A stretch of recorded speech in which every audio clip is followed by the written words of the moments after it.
Hello, and welcome to Real Person Reviews. And I'm Sam, and I'm a real person.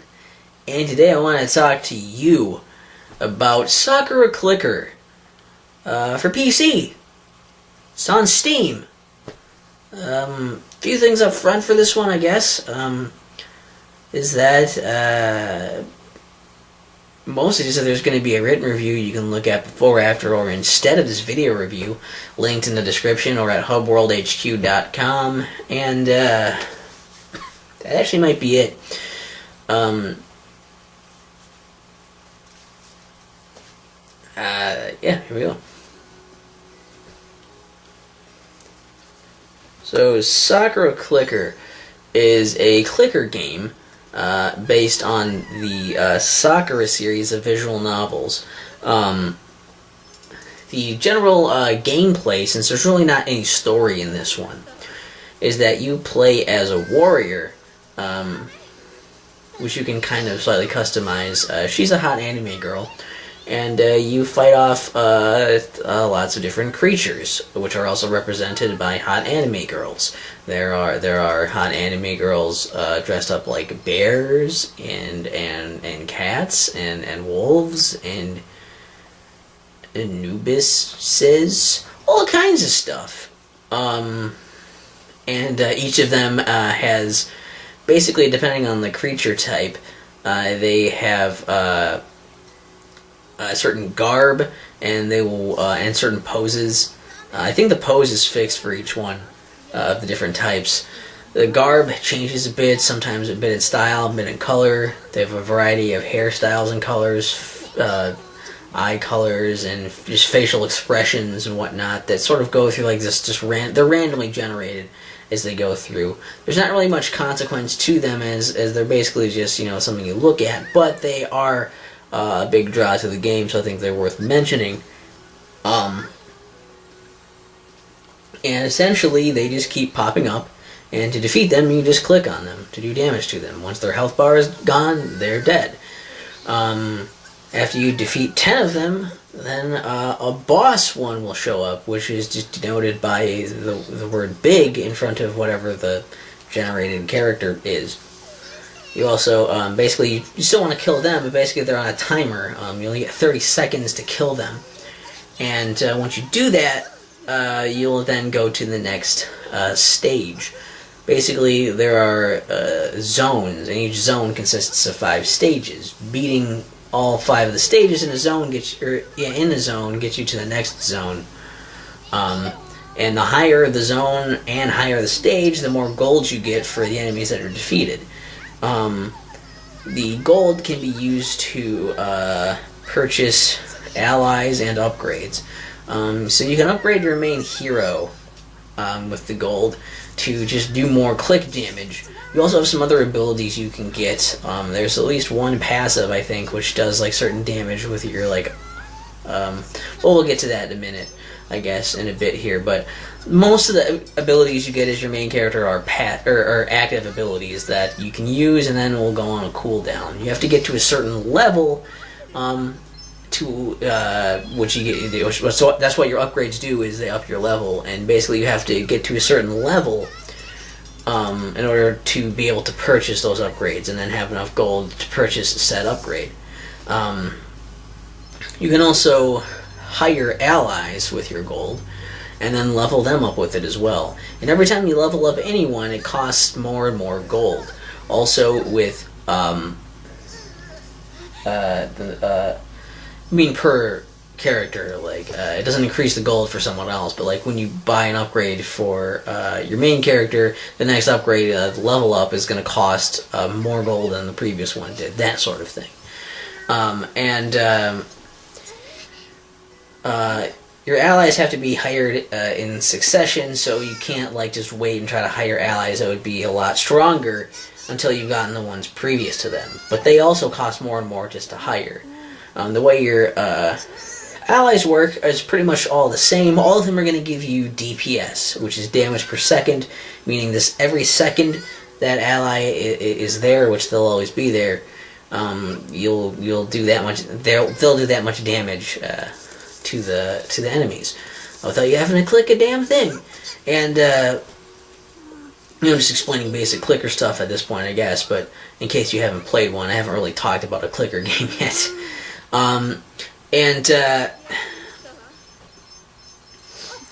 For basically all of them as well, what happens is, like, they all have, they unlock passive abilities as you level them up at certain levels. Everyone has an ability at level 100, 200, 400, and 600.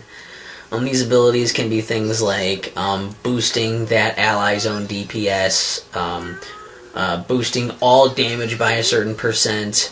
The DPS is boosted by a percent. I don't think I said percent. So it can boost that ally's DPS by a certain percent. It can boost all damage by a certain percent. It can boost click damage by a percent. It can boost click damage by a percentage of your total DPS. Increase your critical click chance, which is a thing. If you get a critical hit, you just do more damage with it. Critical click, I don't remember which it's called specifically, but you get the idea. There's a gold boost where you can increase the amount of gold you get from the gold you pick up in the stages.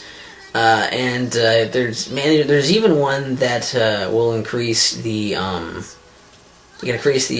frequency of chests that can drop. And if there's any more, you have to play quite a while to find them because I haven't seen them yet.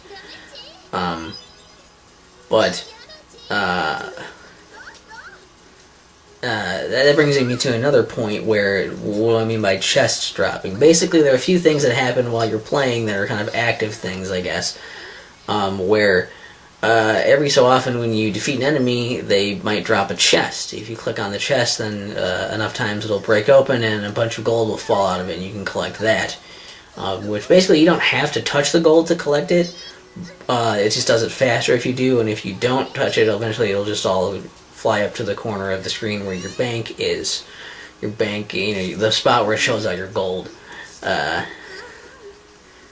These are more simple tips, I guess, just to tell you, I suppose. Also, these spirits sometimes pop up. One kind of spirit, you just click on it and you'll instantly get a decent sum of gold based on how far you are. The other one that shows up, you have to click on repeatedly, and every time you click on it, gold just flies out of it. All three of these things, two different kinds of spirits and the chests, will only show up for a short amount of time before disappearing. So that's what you have. Why you'd have to be active and actually looking at things and doing stuff to click them is sort of the idea. If you're idling it, though, like, basically you can save and exit the game, and if you do that, all of your DPS will still happen. You just won't be able to, be on there and clicking those extra things like the chests and the spirits and all that. Nothing will happen with those, but it'll basically work as though your DPS have been going the entire time.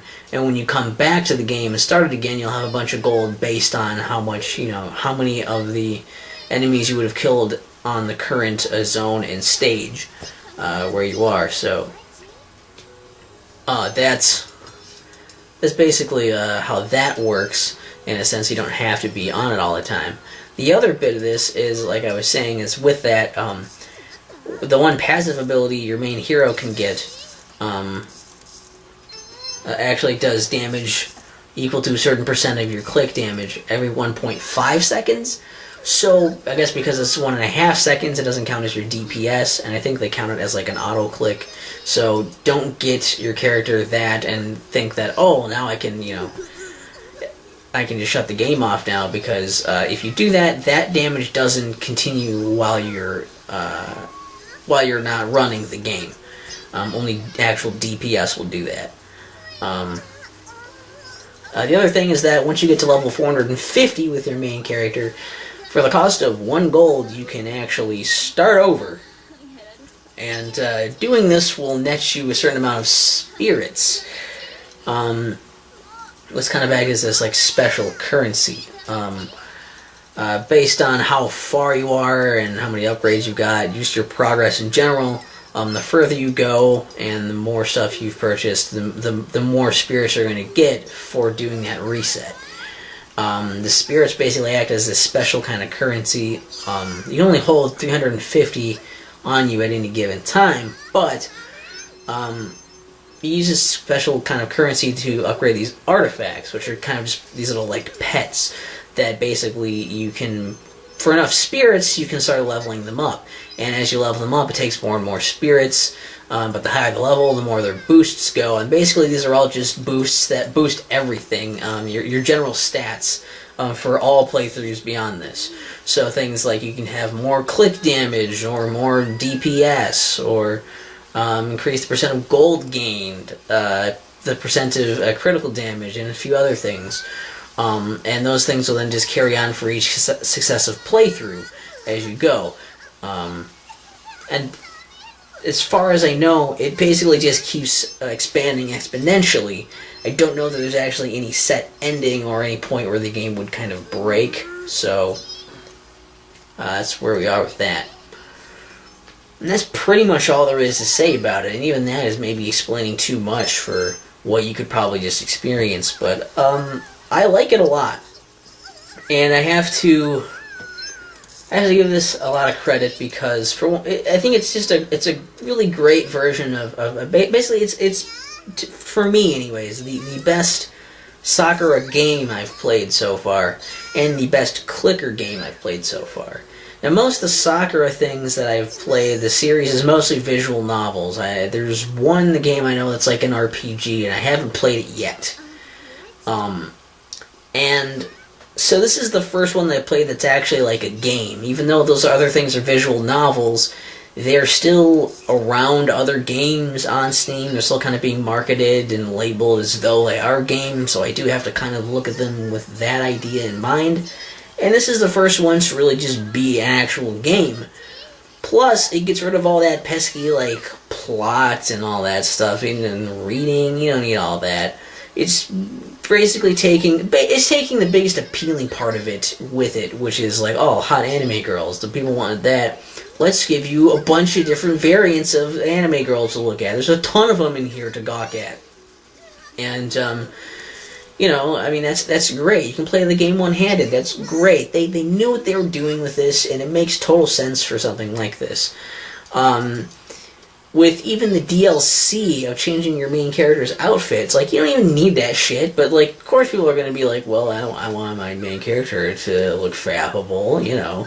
Maybe I want to fap to something different today. You have options, but it's not being forced upon you, and there's still options within the main base game where you can do a little bit of, you know, rearranging when you want to. I don't know, these are minor things, but then there's this other big part of it with it being a great clicker game, and that's because it has a nice set dressing to it. It does all the clicker game shit, but I've never seen a clicker game yet, at least for me personally, with a better aesthetic than this.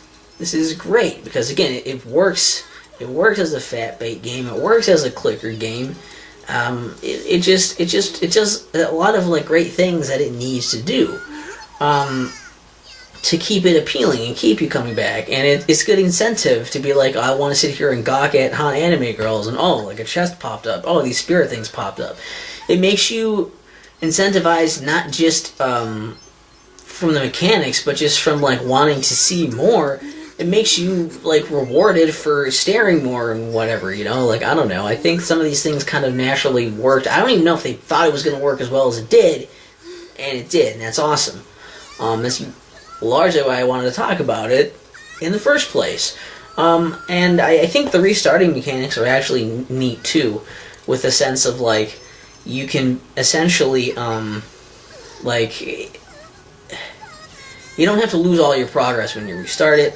And because you're starting from scratch with different, you know, things you're upping for, like, your different stats and whatever, it's like you can try different builds and, like, do, like, what is the most efficient way to do this? And what happens if I have these upgrades? Does it make this more viable option? There's a lot of variety with that idea of kind of playing around with what works and what doesn't and how to strategize and be efficient and all this. So I think that's pretty nice to have on top of this. Even though it is largely, I think a lot of it is rather common in a lot of clicker games to do that at this point. I mean, I haven't played tons of them, but I've played a few. And, I don't know. I guess and the ability to just idle yourself. I suppose like be like I don't have time to play right now. You can close it. You're not going to just be totally time wasted because your DPS will still be getting gold for you while you're away. And while you are there, you're going to get extra rewarded for being present. These things are just nice ways to at least kind of acknowledge the clicker game idea, which is essentially a very simplified RPG in a lot of senses. But it does have issues. Like a lot of clicker games, it's very repetitive. There's not much skill involved. There's not a whole lot of gameplay involved, really, aside from clicking.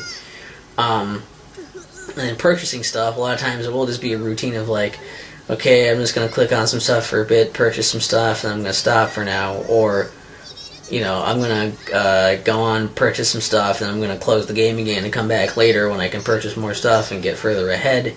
And it starts to turn into a numbers game. There's a lot of different kinds of I guess I should have mentioned this before. There are a lot of different kinds of the creatures that are up there. And as you progress, more and more creature types show up. But after a certain point, it seems like they just stop adding new ones in. You're just seeing all the old ones. And you start to see repeat variants the more you play. That's sort of a bummer, because then it's like, well, then it turns into basically near the end a numbers game, and with the numbers exponentially getting higher and higher, you're having to wait longer and longer before you can even do anything, which, you know, is basically just doing the same thing over and over with higher numbers. You're waiting longer, and the amount of spirits you're getting at this point, because your progress slows, and because it takes so much more to get those spirits, another spirit up, basically, you're just taking longer and longer, just very diminished returns, exponentially diminishing returns of, like, I'm spending, like, how many more hours to get, like, one more spirit out of this? Is it really worth it? That kind of thing. I also think one big issue, too, is just a sort of, almost a counterproductive idea, in a sense, or counterintuitive, of, like, you're trying to defeat these girls, and like you want to do this with the DPS is an excellent way. You obviously want to have that for if you're ever going to turn the game off at some point, which eventually you're going to want to do, right? And you want it to still be doing stuff while you're away. But it's also like with DPS, you don't really control when the characters leave the screen, and so it's like, why do I want to? I don't want to kill them because I want to have them there. If I find like a really hot girl here, I want to fap to that for a bit. I don't want her to disappear. I don't want to have to take a screenshot and have a bunch of weird numbers and stuff popping up and whatever. Like, I don't know. Like, just want to enjoy it while it's here. I don't need to save a proof of my shame, that type of thing, you know. But like it's like it could have really benefited from like a pause button. That would have been excellent. That just having a pause button would have been a great idea to add to this. And so most of the time, what I would recommend doing instead is just, you know, just keep upgrading your main character, because then you do click damage, and then as you're doing more and more click damage, you don't have to wait as long to get through the stages. But with no DPS, you can just sit there and like click through and be like, okay, I want this one to stay on here until I click, and then once I start clicking, then it'll be gone. Then you're in control of the pace of things. And yeah, it's a little more tedious. You don't get this DPS stuff while you're away, I guess, but at least you get to control the pace of things. And like, I don't know, maybe just a side effect of not everyone's gonna have that problem, I guess, you know, because not everyone's gonna be like, I need to gawk at this kind of thing. I don't know, other than that, like, it is mostly just the general problems, I think, of these kinds of games. Mostly. I think that was the last grab I could remember. Oh yeah, and it was something to do with the spirit thing, right? I guess there's just not much incentive to.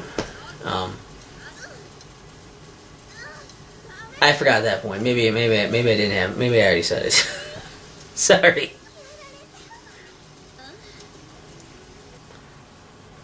So that's basically Sakura Clicker.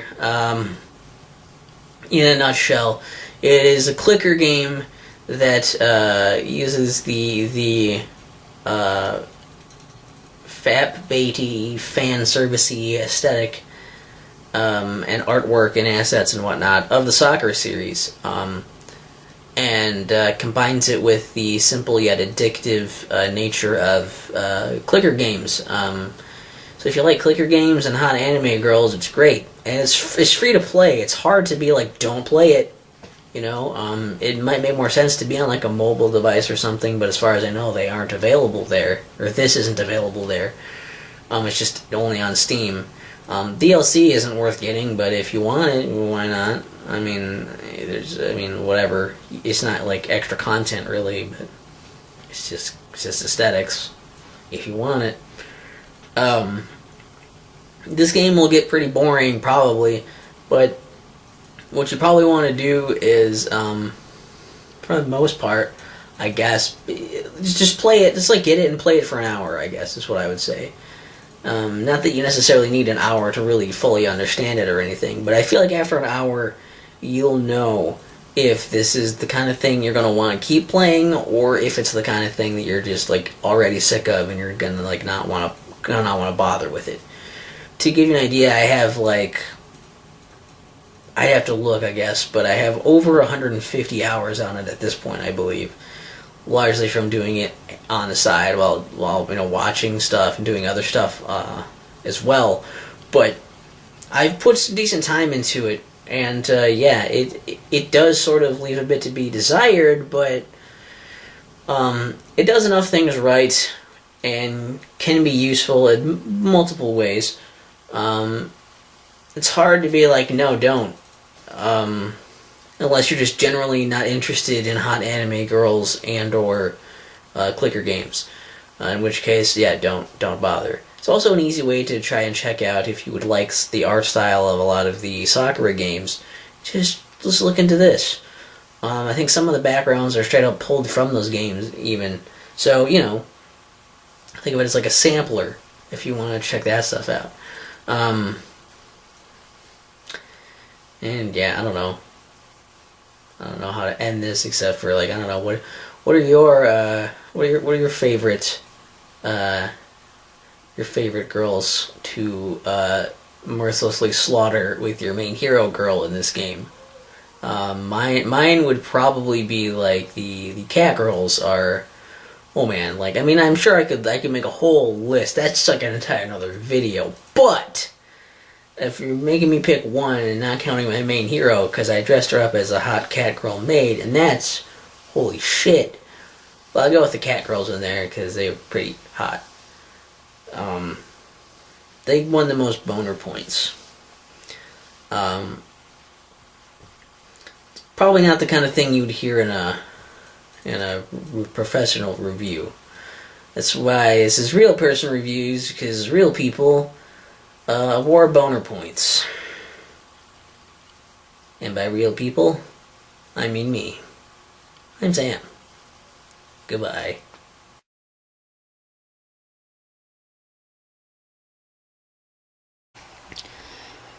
I just wanted to put this bonus clip here, a nice tip for you guys who stuck around. See, if you got like a laptop like this, you have the little touchpad thing or whatever here, you can move your mouse around and click on that. It's nice because it's not as hard on your mouse to click. You just tap on this rather than wearing out your clicks. It's also quieter, but there's a little trick here. If you take like your finger and put it out here, and then put like your fingers up here like this on top of it, you can just do really quick alternating like this. And maybe I can get it to show on the screen there. You see like all the quick slashes I'm doing there like that. So when you see it in the video like that, if it looks like it's going really fast without me having an ability on or something like that, it's because I've just been doing this. And it really helps you get past some of those really tough sections without having to click like mad on your mouse or click on both this and the mouse. I found this to be the most effective. After a while it is a little rough on your finger maybe, but like it's pretty effective. So I thought I'd give you that nice little tip.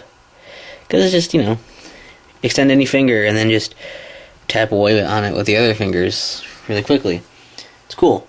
Also, I wanted to bring this up because throughout the entirety of the other part that I already recorded of the audio, I hadn't listened to the music or the sound of the game in the entirety of all these hours playing it. I forgot I had muted the whole time and like, oh yeah, there's sound. And then when I had the sound on for recording footage and writing the review, you know, oops, wrong button. I find, yeah,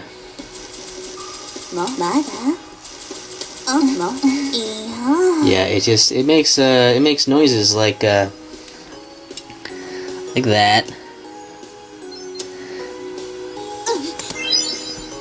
I don't know. I just wanted to share this with you because, wow. I think this game requires much more gameplay, for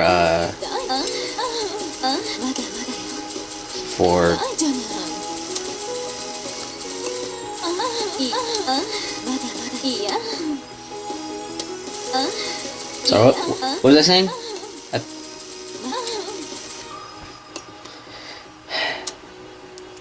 It's great.